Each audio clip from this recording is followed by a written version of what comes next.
Hey everyone, welcome back to another quick and very interesting tutorial where in this quick tutorial I'm going to show you how you can fix the issue of your Epic Games launcher not starting if you have started it multiple times and it's still not opening, or if it does not even responding when you start the Epic Games launcher. All you need to do is to just simply go to the task manager. You can easily open the task manager by right click on the start menu, and here you'll see this option of task manager. Click on task manager.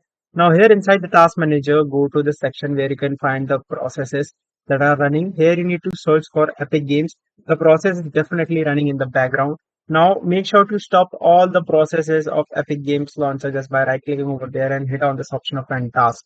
Now once you do all of this, come back to the launcher option, and from when you again launch the game or the launcher, it will start basically when you do it usually. So you can follow this process if your Epic launcher has been started and it's still not showing.